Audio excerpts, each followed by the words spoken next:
عن صفوان بن عسال رضي الله تعالى عنه قال يهودي لصاحبه اذهب بنا إلى هذا النبي فقال له صاحبه لا تقل نبي إنه لو سمعك لكان له أعين أي 4 أعين فأتى يا رسول الله صلى الله عليه وسلم فسأله عن آية بينات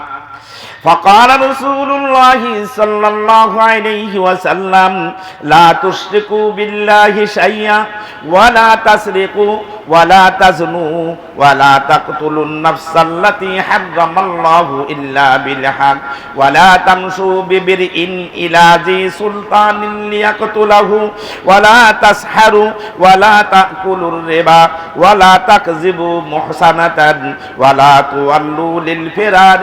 يوم الزحف وعليكم خاصة اليهود أن لا تعتدوا في السبت قال فقبل يديه ورجليه وقال نشهد إنك نبي قال فما يمنعك أن تتبعوني قال إن داود عليه الصلاة والسلام دعا ربه أنه لا يزال من ذريته نبي وإنا لنخاف إن تبعناك أن يقتلنا اليهود লম্বা হাদিস তিরমিজি শরীফ হাদিস নম্বর 2733 সফওয়ান ইবনে আসাল রাদিয়াল্লাহু তাআলা আনহু থেকে বর্ণিত তিনি বলেন ক্বালা ইয়াহুদিয়্যুল লি সাহিবিহি এক ইহুদি তার আরেক বন্ধু ইহুদিকে লক্ষ্য করে বলল ইযহাব বিনা ইলা হাযান নবী নবী সাল্লাল্লাহু আলাইহি ওয়াসাল্লাম দয়ার নবী মায়ার নবী এক জায়গায় বসা ছিলেন তো এক ইহুদি আরেক ইহুদিকে বলল ইযহাব বিনা ইলা হাযান নবী আমাকে নিয়ে চলো আমরা যাই চলো এই নবীর কাছে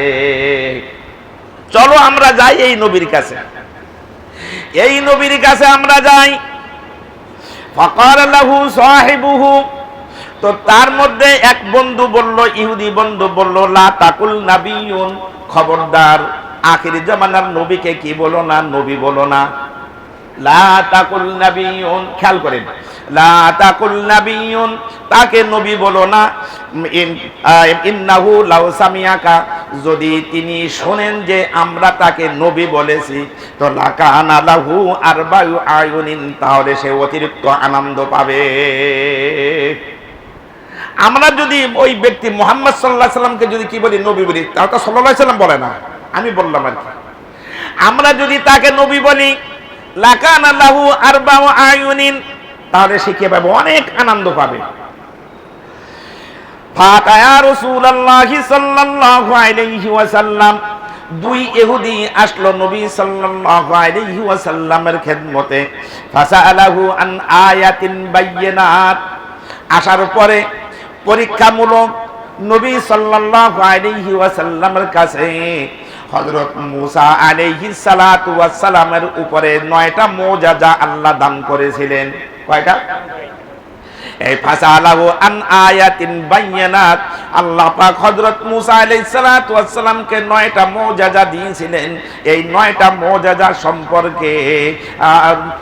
ওই 2 ইহুদি রাসূলের কাছে জিজ্ঞাসা করলেন 9টা মুজিজা